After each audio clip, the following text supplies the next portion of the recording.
What's up is down, what's left is right. Chasing stars and holding you.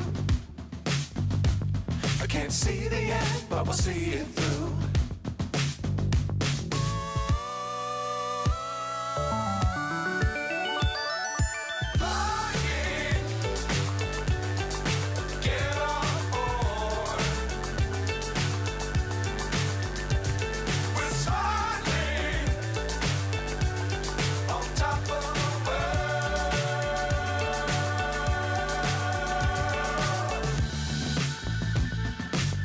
Times don't fly too high. Be sure to keep the ground in sight. Fly forever if you keep it tight. Love the world, but keep the sky on your mind.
So high I'm hypnotized.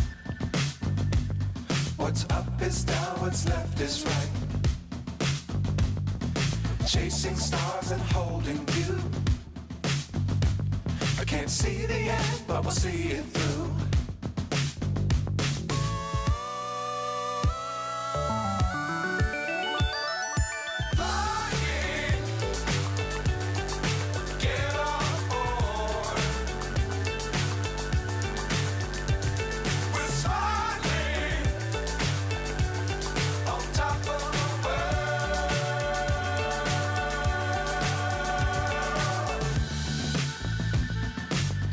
Times don't fly too high.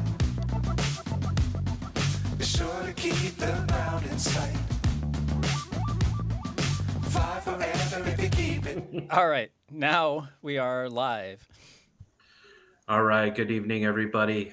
So if you haven't heard, we've got some big news. We're still trying to dig into it, but with us tonight on that big news is Dave and Dan, obviously myself.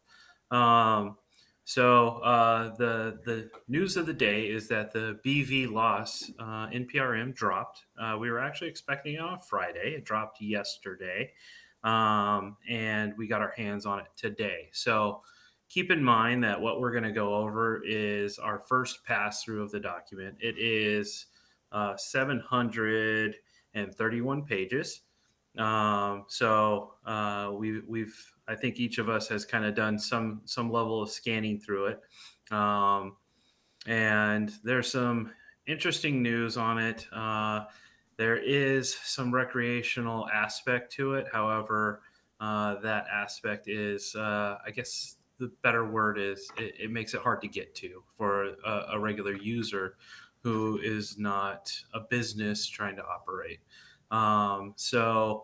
I'm going to kind of jump in here. I will post it up here on the page, and I will share my screen, and we'll see what we can get to here.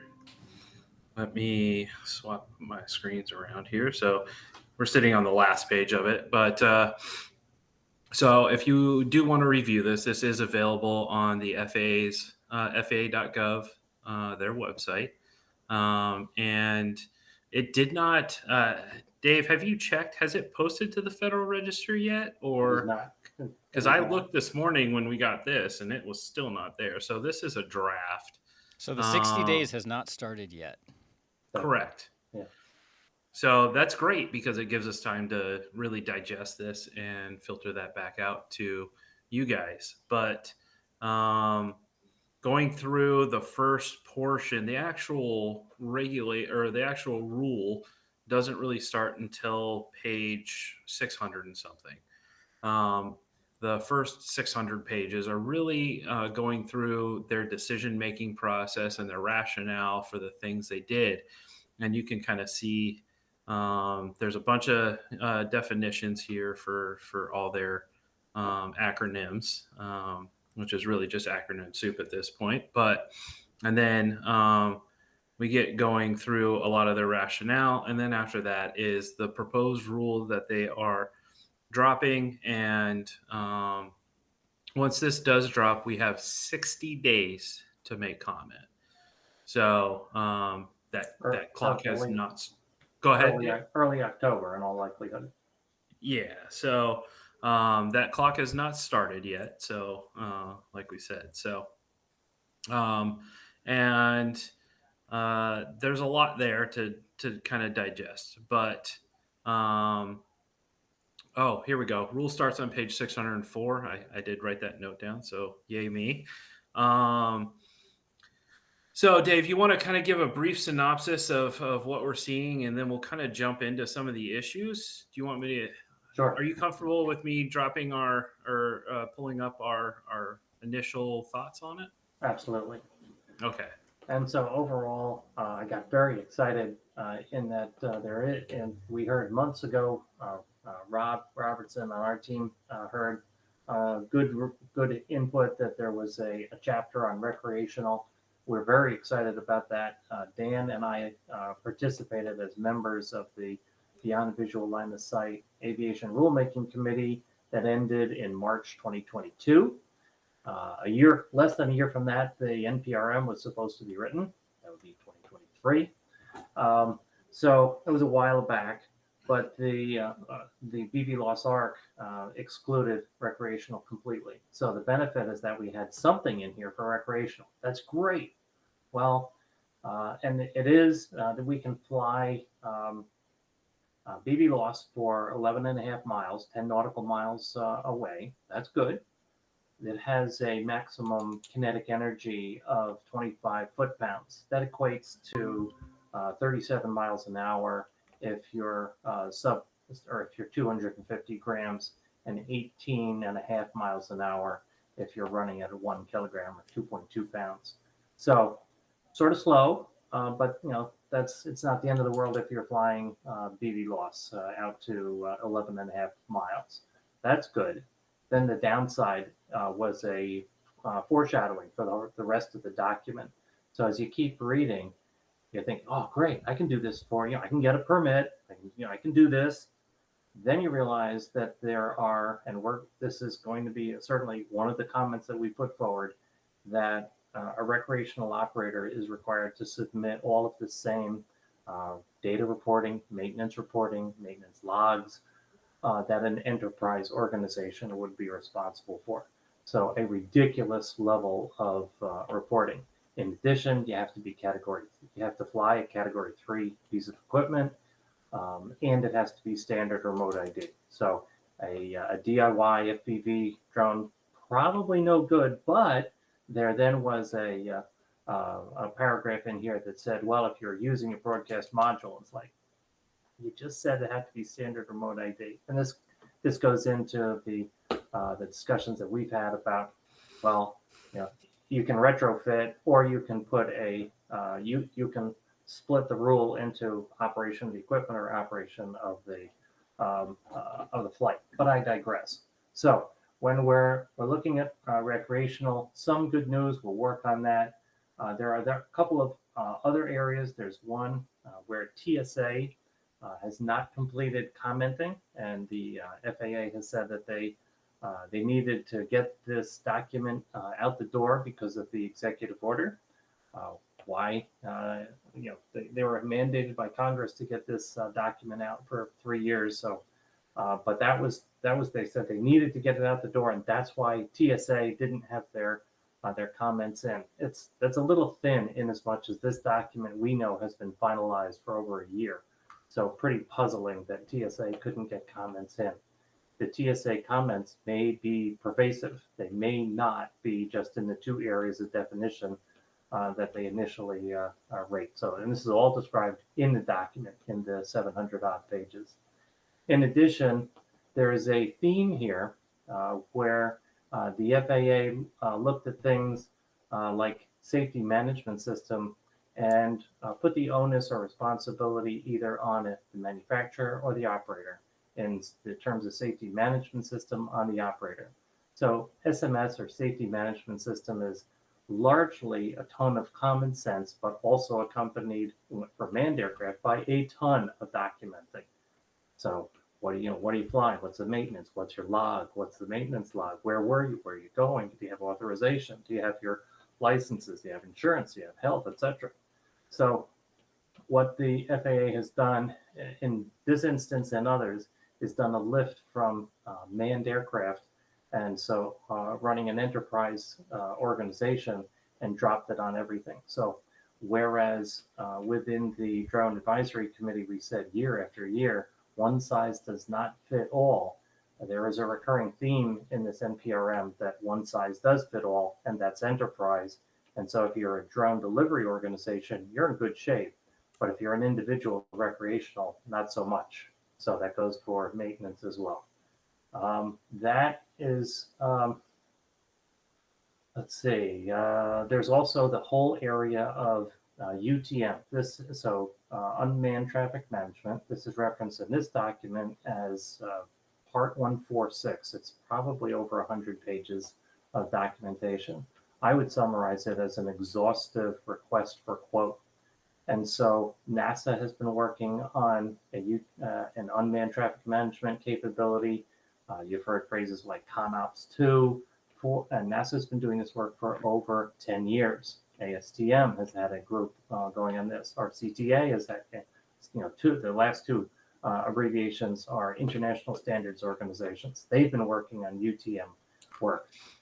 While those 3 efforts are referenced, there's not much in this NPRM that describes any of that work. What it really is, oh, these are the requirements and industry has to create this. So if you step back and you say, okay, there's the airworthiness capability, that's a whole different way of doing type cert. That's going to take a while, at least a couple of years to figure that out. We need a UTM system that explicitly states this is required 3, 4, 5 years from now. And recreational, you need to provide the same documentation, the same authorization gathering. So I think where 3, 5, it could be as 8. I mean, Part 107 itself took 10 years. This looks like just the beginning, and so, in as much as the FAA has not created and they've not taken on a lot of responsibility, as I said, much of the responsibility is provided or laid on the operator or the manufacturer. And, so it's, hands off, and this will take, and there's no assertion of federal funding on this. So companies have to figure out, well, they're going to invest in multi-million-dollar software development efforts, very long-term payback periods. And, this is not, to me, a way for, bold innovation to go dominate the drone industry as was touted in some of the propaganda. So we have more work to do, more reading. Apologize, it can't be more upbeat, but this is what my take of immersing myself in the whole document. Hopefully that helps a little bit, Josh. Yeah, definitely. So I just wanted to kind of touch base on a couple things, and I'm gonna switch screens here. If you just give me a second, I have like 15 screens going, so just bear with me for 2 seconds. Let me find the right one. here we go. I think this is going to be the right one. So I'm going to swap over to this. So when it comes to operations over people, it's interesting. The one thing I noted, Dave, and it just seems kind of odd. There's Part 107 operations over people, correct? And then Part 108 is basically what they're calling this. The difference in the categories is based on population density when it comes to operations over people. And the one thing I didn't see in here was the category of the aircraft.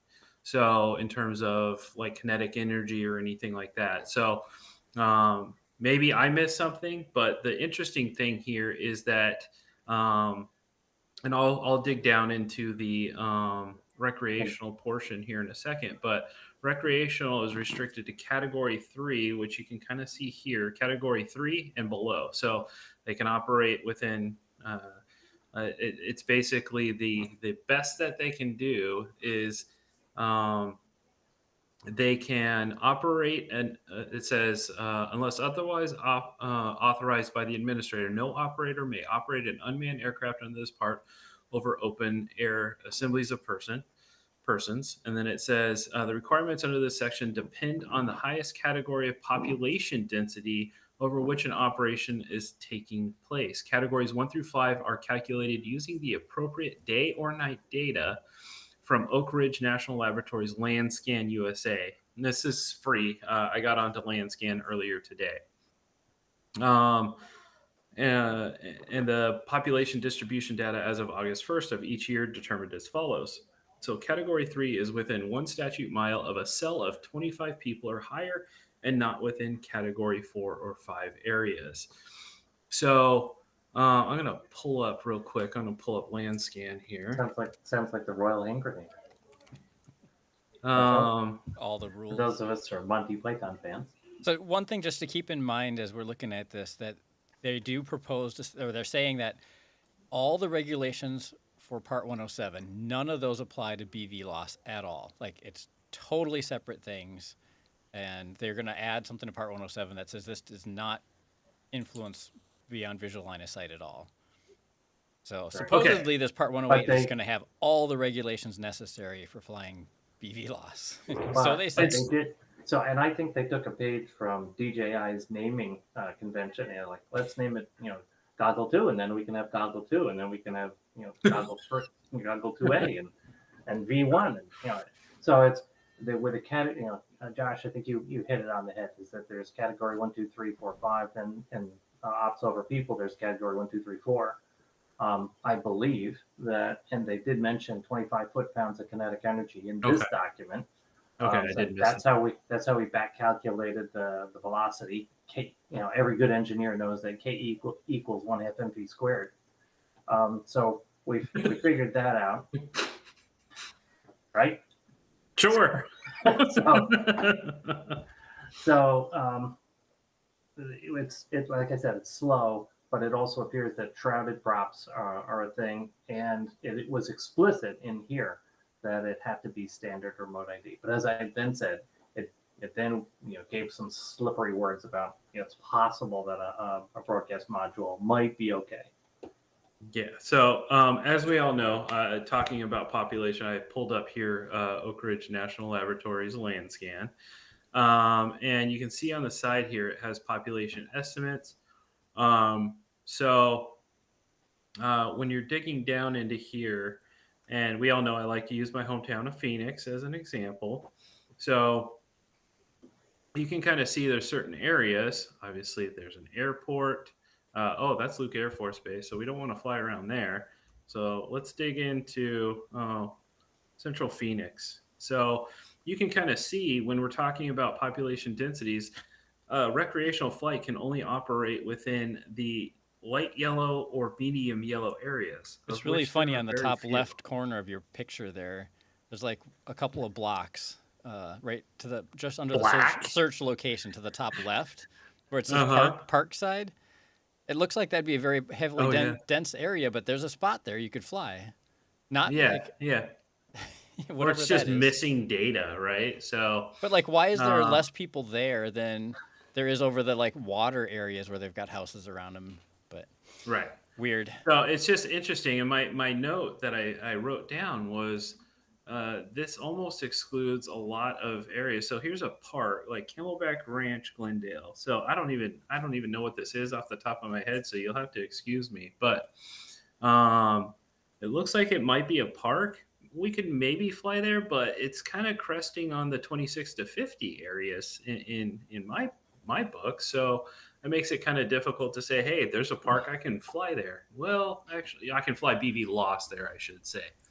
So that part right there is already a barrier, right? And you'll notice as I go through some of the comments that I'm going to make here is I'm going to be talking a lot about barriers, and I think one of the initial barriers is that in order to fly BVLOS, it has to be an airworthiness approval, I think is the word they use, or um, it's not a type certification. It's just an airworthiness approval. But the FAA has to basically evaluate the drone that somebody's proposing. Let's say it's a DJI Avata 2, right? And say, okay, this one is good to go. But if you're wanting to do BVLOS with just a off the shelf, maybe built by Rotorite or Get FPV, right? Are they going to go through the trouble of going through airworthiness approvals?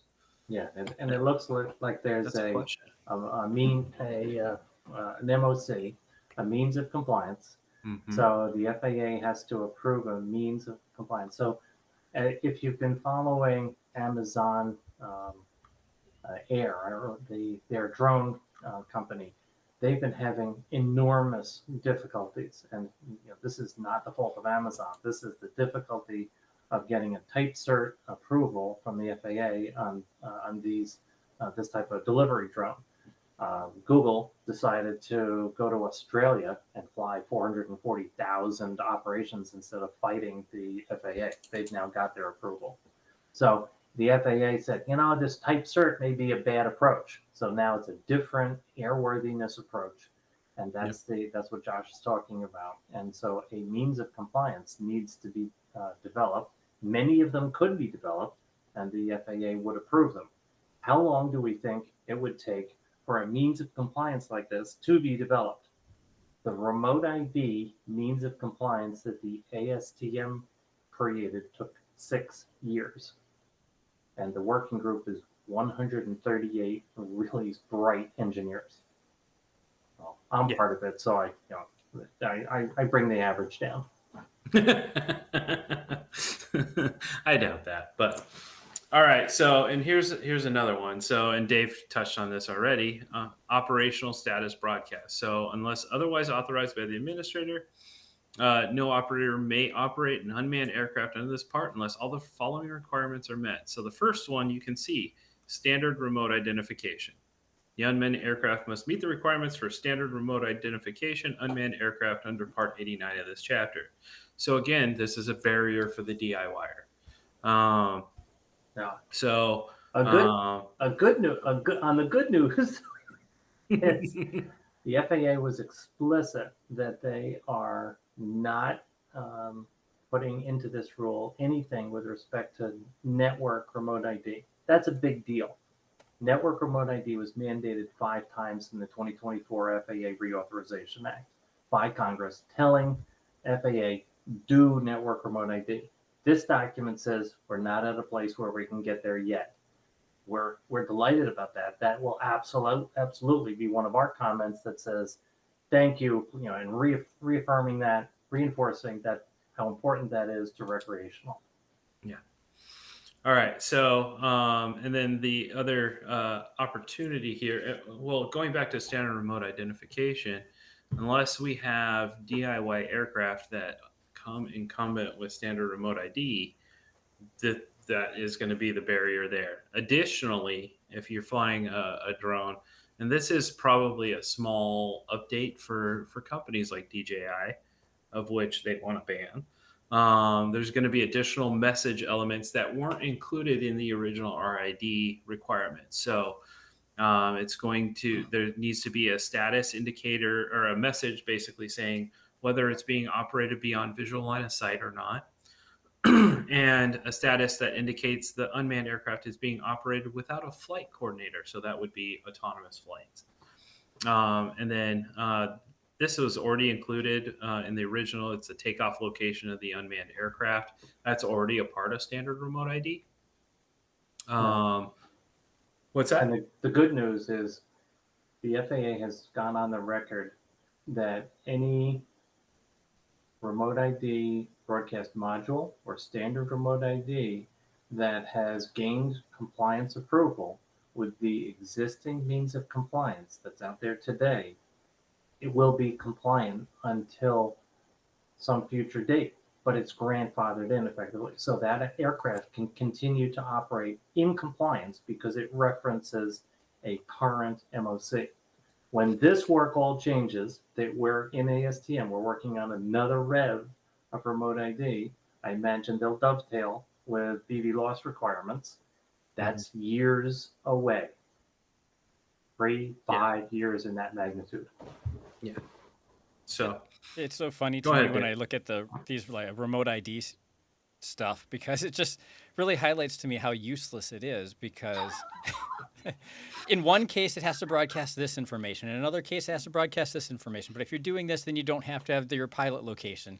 So what stops anyone from having firmware on their remote ID module that just doesn't do that? Right. Yeah. And part of the at the AUVSI symposium this past week, some of the push was, well, we're going to encourage manufacturers to increase the power to the remote ID modules, because really be good to get that information out a little farther. And I'm like, oh my gosh, oh my gosh. I thought the rule already said it had to go as far as practicable or Practicable, something. yeah. Please, Yeah. someone give this person some And I think antenna it says theory. that- I think it says that too here. It says a remote identification message, including the operational status, must be broadcast from the unmanned aircraft at a range sufficient to provide situational awareness to others in the vicinity of the Oh yeah, the conspicuity electronic. So this is another one that made me go out of my mind, is that it's on the operator to provide DAA deconfliction of air, detect and avoid deconfliction effectively, as well as conformance monitoring. Conformance monitoring is not really defined, and the suggestion in this NPRM is it can be purchased from a provider. That, of course, doesn't exist. So, and that's a firm requirement in order to fly BVLOS. So there is a fair number of these. I hope you're sensing a theme. So it's they're laying out a requirement. It's not ready. It has to be developed. Someone has to invest in it. It's an issue. Airspace authorization, same thing. They're not sure they want to use Lance. They're pretty sure they don't. It has to be developed. Who's going to do that? I'm pretty sure there's a person and company who's looking to make money that's behind every single one of those decisions that aren't developed yet, that they have something in the works already.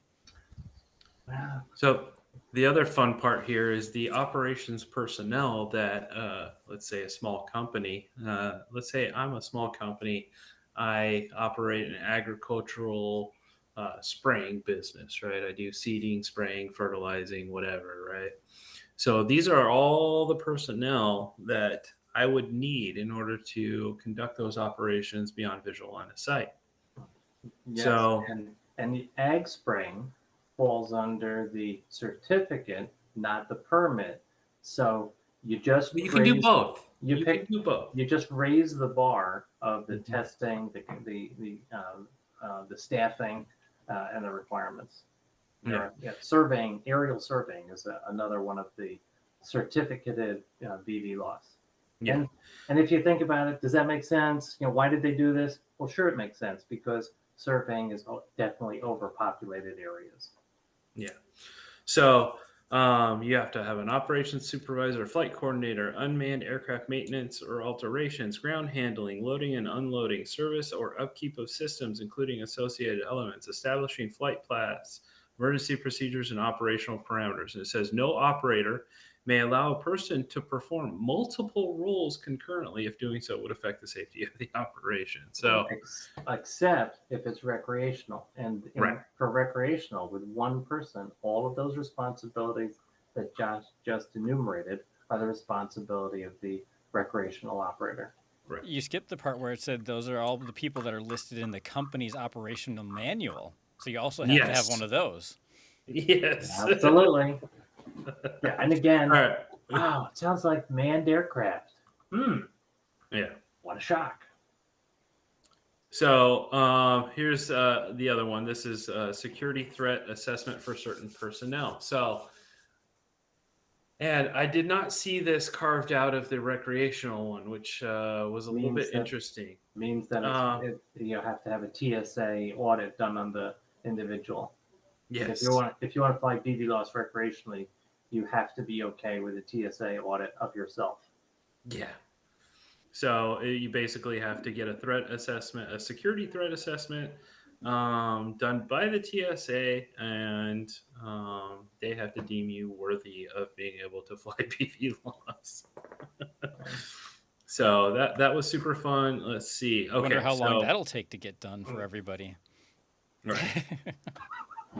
So real quick here. So the operation, so there's two different versions here. There's operations under a permit and there's operations under a certificate. So the difference is that a permit lasts for 2 years. And you can do any of these things underneath that permit. But, and I put a very strong but, with the exception of flight test permit, you are not allowed to hold 2 permits. So if I'm just getting started as a company and I want to do a permit process as opposed to a certificate, I cannot do multiple job types. So I would not be able to do agriculture Training. and aerial surveying. So, but that also goes for recreational. I cannot hold an agricultural permit and a recreational permit. So you can't hold 2 permits with the exception of you can do flight tests in any one of these other ones, which is weird to me. Like I would lump recreational in with flight tests because I mean it just makes sense to be able to fly the same drone that you're using for work for fun. They're forcing you to separate your work and your personal life. Sorry. Right. If you fly drones for your work, you're not allowed to do that for fun. You can't fly BVLOS under a permit recreational. It's weird. So, so that's right here. So except for flight test permits, an operator may only hold 1 permit per type of operation. So, love to know why. Why is that line weird. there? It doesn't make sense to me, and maybe I'm interpreting it wrong, but which is entirely possible. And I probably need to go back up to the rationale. But again, I focused solely on what's going to be written in the rule books here. And so, that's a good to remind folks. The first 600 pages is referenced again and again and again as a preamble, and that's what the FAA and other agencies do. Is the front of the document is preamble. It's much closer to English, and then starting on page 602, now you get the really net. Here's the rule, and you have to. If you don't understand the rule, then you can go back to the preamble, search on the same content, and then you can get some context. Yeah. So let's see. Going through. So duration of permit. So unless surrendered, suspended, revoked, or revoked earlier, permit issued under this part expires at the end of 24 months from the month of which it's issued. Whereas the second part is the certificate process. And I think, did I skip it? No, it's going to break through everything. I'm going to scroll down to recreational permit operations. So you have to have a recreational permit to operate. Operations are limited to category 3 population density areas or lower. And then unmanned aircraft and anything attached or carried to the unmanned aircraft must not have a combined total weight greater than 55 pounds. Flights must not exceed 10 nautical miles from the flight coordinator. Operations must be conducted with only one active unmanned aircraft, so you can't do any kind of swarm stuff if you wanted to test that kind of stuff or recreationally fly swarms. Operations under a recreational permit do not have to comply with the following provisions. So it doesn't have to hold a company operations manual, which is fantastic. I don't want to have to write an operations manual to fly recreationally. Let's see, experience requirements and the requirement to have a principal base of operations that the operator shall, except that the operator shall provide a permanent mailing address, including zip code, or if the permanent mailing address includes a post office box, then the person's current residential address. You do not have to designate an operations supervisor, and you are not required to develop and implement cybersecurity policies.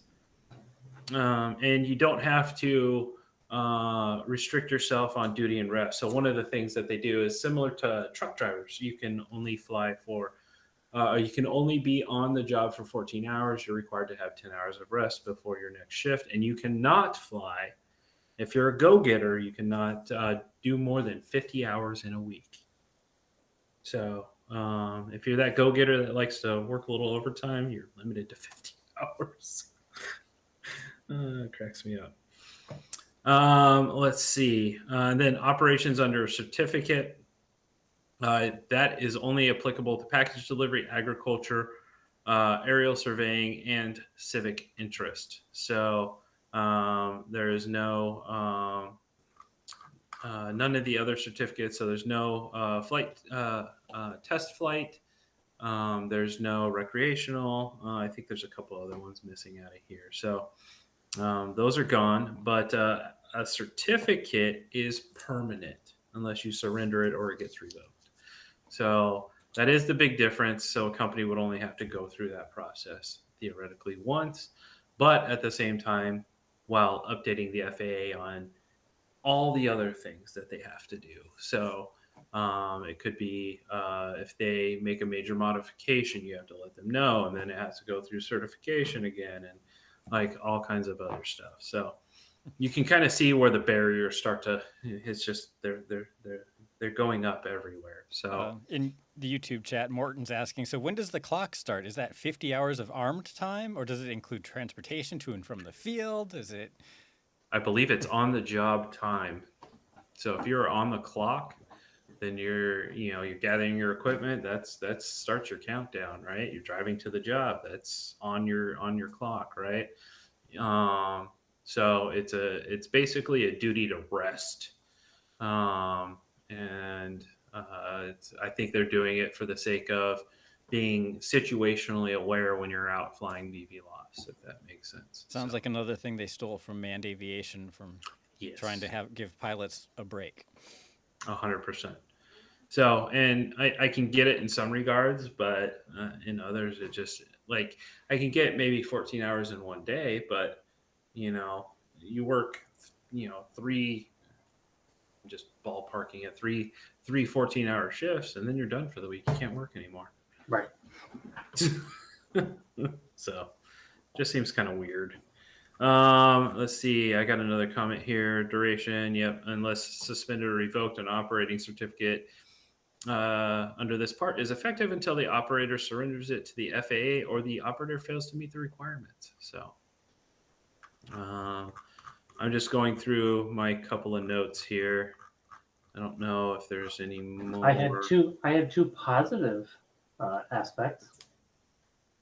I'm going to jump in on that. Absolutely. Personnel on its section 108.15, and this is the proposed would prohibit anyone from assaulting, threatening, intimidating, or interfering with operations of a UA and their performance of their duties regarding the operation of a UA. It goes on. That's good. And so it's the, it's unfortunate that it does not say anything about this is a felony. It does not say that the FAA will take any action. just says don't do it. So Right. it's good that they documented it. That's bad. And so it says bad actors who interfere with UAS operations may endanger public safety, et cetera, which is an anathema to the FAA's obligation to ensure safe and efficient use of the, thanks, but what are they going to do about it? Yeah, There's we should nothing in definitely here. comment or what? Yeah, or what? What's the enforcement? You've been telling us that you're looking for the precedent case for years. We have been on the FAA, so has DSPA on the FAA on this point for years when we have FPV pilots being assaulted. So good that they're getting there. Another one was 108.25. This is the Aviation Safety Reporting System prohibition against use of reports for enforcement purposes. This is really very good. So this is the ASRS, or the reporting system, was instituted in April 1976 for manned aviation. And if you did something wrong, you wrote it up. The ASRS, which is housed in NASA, paid for by the FAA, anonymizes the document. Nobody gets to see who submitted what you did wrong. And they do a really good job of anonymizing the reports. The benefit of this is it was created for airline pilots, where commercial pilots can then see, I'll learn from this mistake. That's the whole essence of this. There was an unwritten view for ASRS and manned aircraft that if you reported and then the FAA came after you, if you said, hey, I self-reported this, that was, you would then, it was not essentially a get out of jail free, but it really helped the reprimand or the enforcement that you got. This says explicitly that if you use ASRS, the FAA agrees not to use any of this information for enforcement. That's a real positive. This I would have assumed encourages us to use ASRS. That was the case to begin with. I really thought that was That part was- of what they were that- advertising it. And it was, but it was in their own documents, not in a rule from the FAA. Yeah. So this is good that the team that runs ASRS, good for them for getting this in here. I agree with you, Dan. It really was the case, but now it's they just put it in black and white. Yeah. So the flip side, though, and you're gonna have to not quote me on this, but I believe there's a duty to report if there is an incident that obviously if somebody is injured. However, if there's more than $500 in damage. Different situation, right? Yeah. Yep. So Those are incident reports. yes. So means of compliance. This is another area Dave touched on earlier, but the one that really kind of stood out to me. A voluntary. I'm going to read it from the top and just go through. But a voluntary consensus standards body may submit a voluntary consensus standard to the FAA for acceptance as a means of compliance for satisfying a requirement of this subpart or subpart H of this part, other than the requirements pertaining to noise. So essentially, they and like Dave said, they are outsourcing the means of compliance. So who's going to do that, and when is it going to be done? We don't know. This is really troubling. If the number one complaint of manned aircraft around the country is noise. I live by an airport. The aircraft are gotten noisier and noisier. I can't sleep. That's the number one complaint about airports in the country. So there's an organization, not a surprise. There's a whole body of research. It was part of the BVLOS ARC. We did a lot of work on noise. And where is that here? Crickets. Nothing. Mm-hmm. So it's like they're going to farm it out and start over. And Yeah. it's like, well, we wrote it down in the NPRM, so now it's off our watch, right? Well, now if someone else's clock can start, and we can blame the industry for not getting BVLOS done. Come on, guys. Yeah, and so it's like, is ASTM or one of these other standards body going to pick up a standard for noise? Are they going to write this and yeah, so on and so forth? And I mean, speaking from experience, we have Amazon drones that deliver in our neighborhood, and they're loud. Like I have a very well like insulated home. I live in Arizona, and fairly soundproof. I have double pane windows, um, and we had an Amazon delivery next door, and it was shaking the walls. So, I mean, it's definitely it's a sight to behold when you see one, but it also is noise. Does it bother me? No, I'm used to the noise, but of drones. So, like, is it gonna break me? No, not at all. But if it's constantly day in and day out, yeah, it might start to get annoying Right. after a while, right? Right. Noise is a research topic of drones that everyone in the industry recognizes that the more quiet we can make drones, the less annoying they will be to the public. So to just palm this off on the industry is like, oh, come on. So yeah, and then the this one here is each manufacturer of an unmanned aircraft system with an airworthiness acceptance must establish and maintain flight data collection systems for all unmanned aircraft system models produced, subject to the requirements of this part. All right. The system must include capture and storage of flight data provided by the aircraft operator per 10845. So let's say you sell 50,000 drones. Now, in addition to have you sold those, you sold them at a cost to the customers. You have a unit price, and it's usually you sold it, you're done. And maybe you've integrated a warranty into the cost, so you forward priced some level of warranty and service. This rule requires a massive amount of cost by the manufacturer to also carry forward the into perpetuity cost of maintaining databases and collecting information and communicating with every one of those individuals you sold an aircraft to. Mhm. So once Interesting. again, sounds like enterprise. So it talks about it, but it doesn't give much details. So if the drone itself stored that flight information on its internal logs, is that adequate?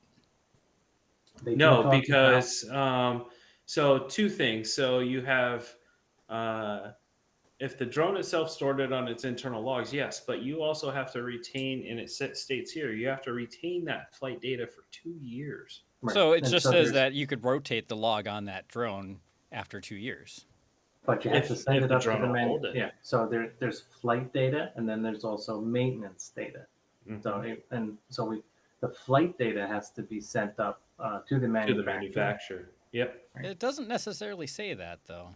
No, it does. It actually does. I'd have to Somewhere go else. up and yeah, I'd have to go up and find it. But oh, geez, there is a duty for the manufacturer for the operator to send data to the manufacturer once per month.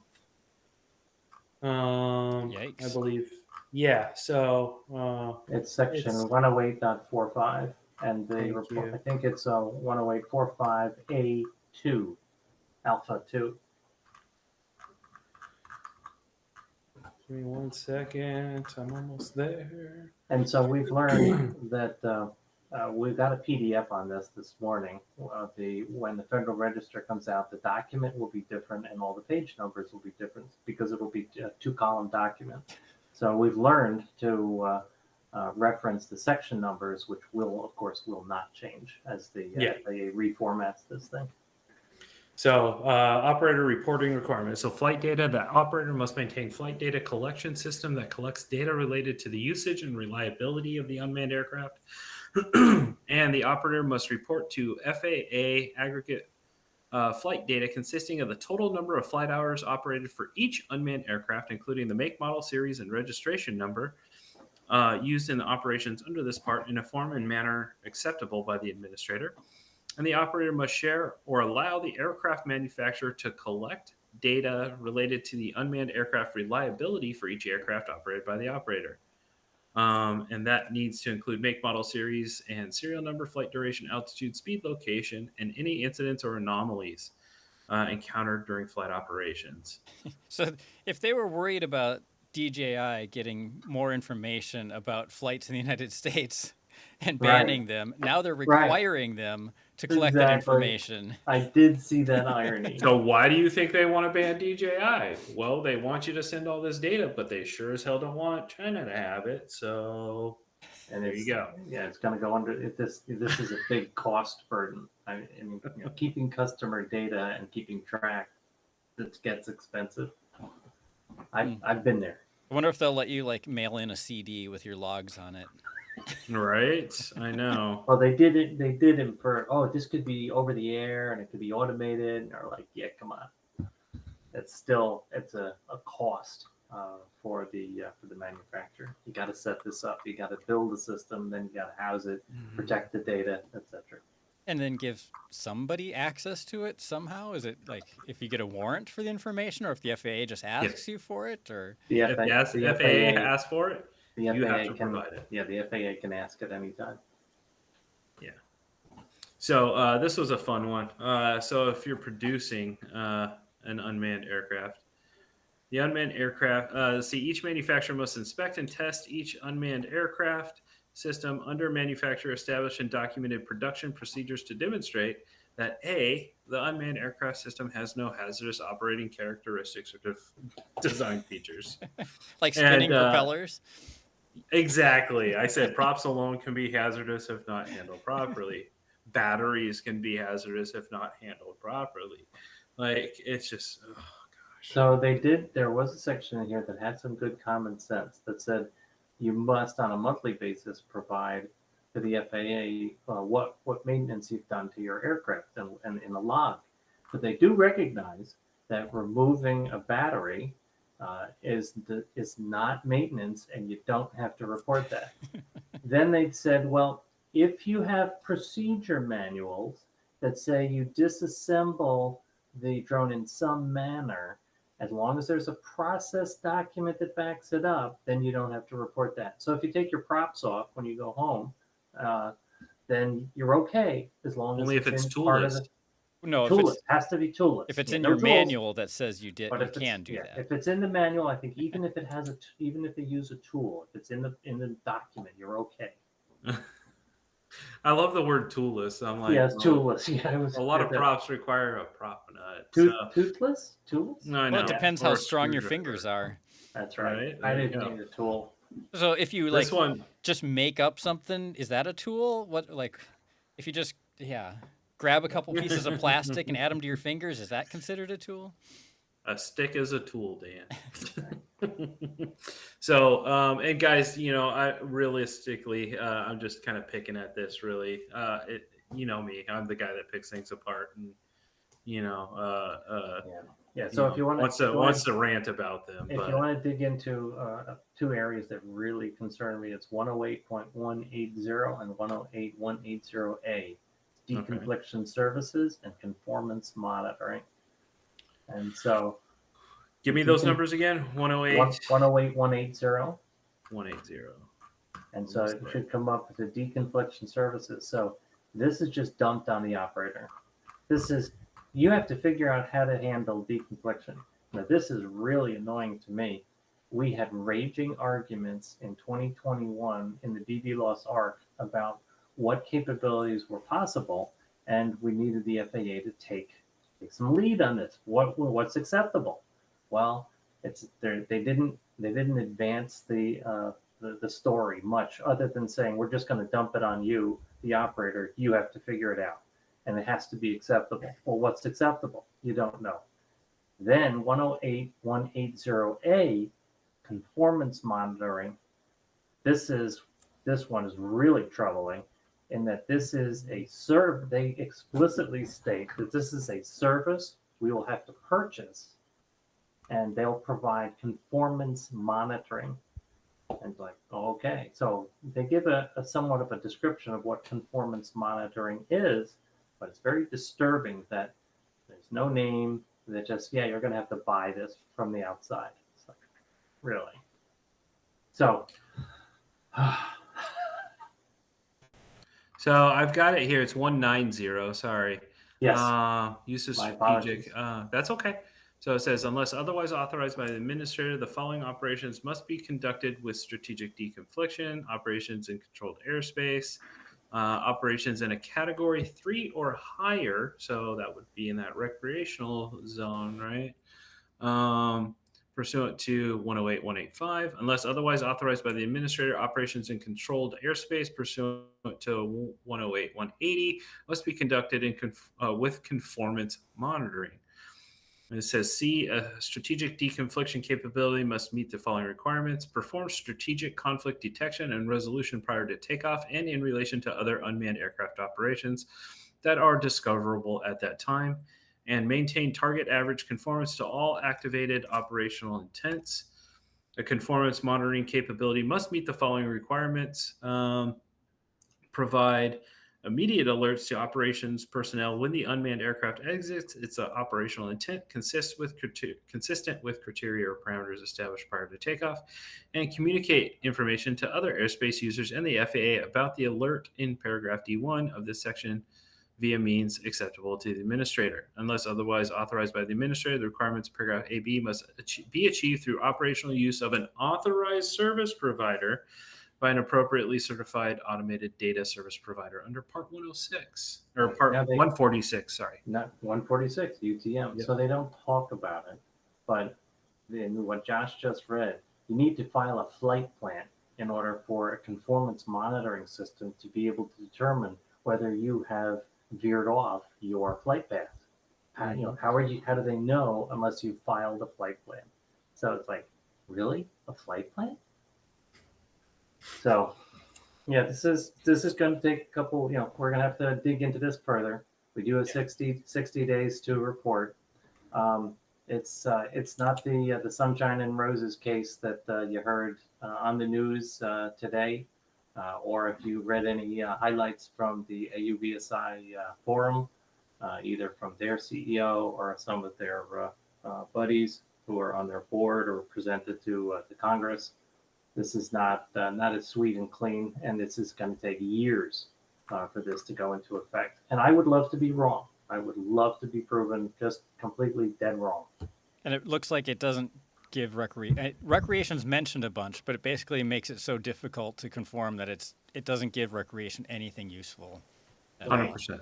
Right. Now, maybe if they completely blow away the airworthiness requirement and blow away any reporting requirements completely. Standard remote ID. So all you need to, and standard, so all you need to do for remote or recreational BVLOS is comply with remote ID. That would be great. That would be something, that would be a huge plus. That is not where we are right now.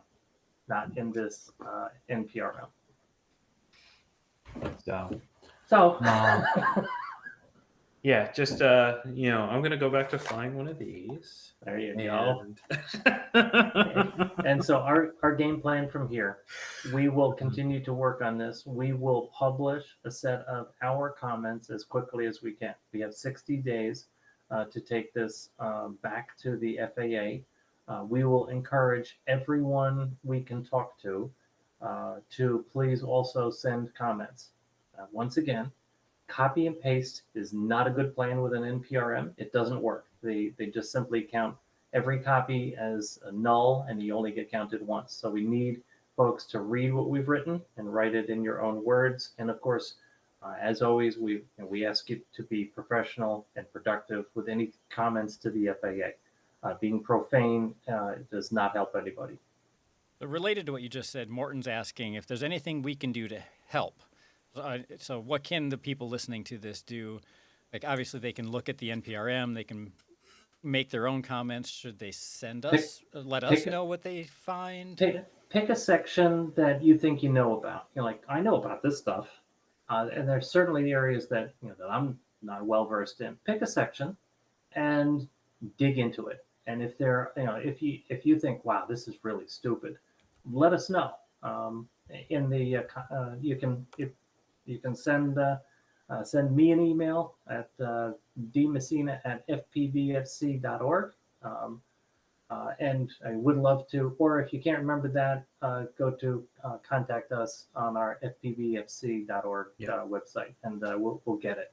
So that would be a great help, because we've got a lot of smart people in the FPVFC membership, and the folks, collectively, you'll find things that we'll miss, and it would, many sets of eyes would be a wonderful thing on this. It is So what are 767 pages. Yeah, and one of the things that we did before with the remote ID is as we started to gather our thoughts, we put up our document and allowed you guys to comment on that. And those comments were so helpful in getting us to where we needed to be, to the point where I can't remember, I think in the remote ID, when they came back with it, We our were cited organization was 750 times. yeah, so we were cited a bunch of times as being effective. So, and Right. that's all thanks to you guys, right? Right. Um, Yeah, so as we start to and form, go ahead, Dave. things like shielded operations. We started the conversation with the FAA. It's in this NPRM, and Mhm. so there's little tiny things that are positives we've gotten. We've made some inroads, and it's because of members have helped us and provided comments, and shielded ops is not our idea. That was Mhm. that's New from New Zealand. Zealand. And so we're not proud. We'll take any good idea. Yep, 100%. So And as we and if start to collect, oh, go right, ahead, Dave. and if you feel we're wrong, please let us know. We have been doing this for 6 years, but gosh, as I said, there's some really smart people in our membership. They're expert.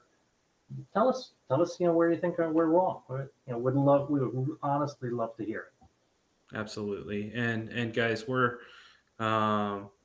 we've been known to hash things out between us where, it's like, Dan takes one take, I take another take, and Blunty has to come in and say, you're both wrong. It's this, right? So, we have to hash it out through ourselves. We'll put our thoughts out to you guys, and together as a community, we'll organize some thoughts. So, this is massively important for being able to do BVLOS. Is this geared towards commerce and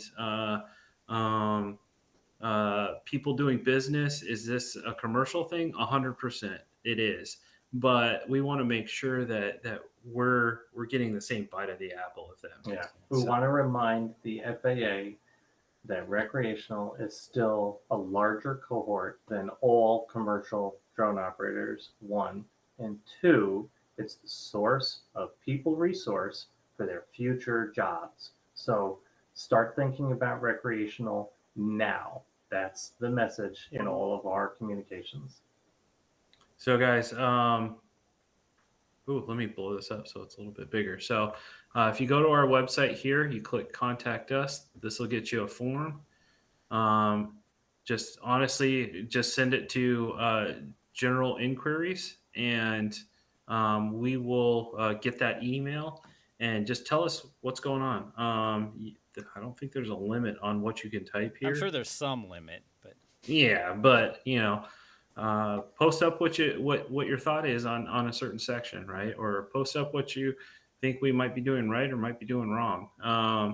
And then once we get everything together, we'll push that out, and we'll refine it, and we'll tweak it, and we'll wordsmith it, and we'll make it amazing. We'll send it back out and say, utilize this as a reference for your comments, right? Right. So, and that is going to be the impact that we're going to be asking you guys for when it comes time. So, Right.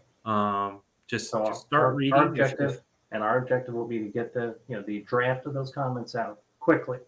Mhm. And as Josh said, 60 days. Clock has not started, but it's really it'll be about some first couple of days in October as the deadline. So we want everybody's comments in by that time. Well, I would like our comments in with all circled around all the folks we can reach out to.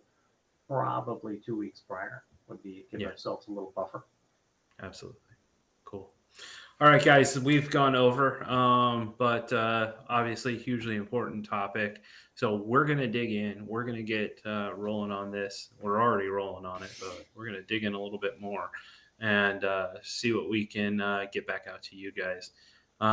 Dave, anything else tonight? No, that's great. Thank you. Thank you, Josh. Thank you, Dan. And we'll be busy over the next couple of weeks. Dan, you got anything for us? Nope, nothing beyond this. All right, sounds good, guys.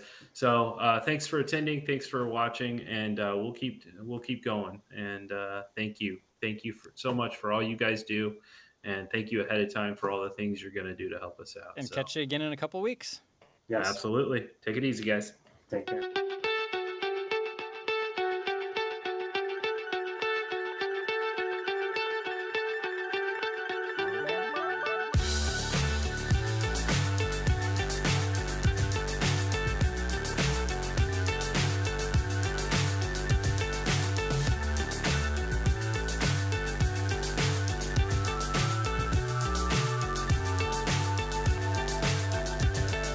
Fly so high, I'm hypnotized.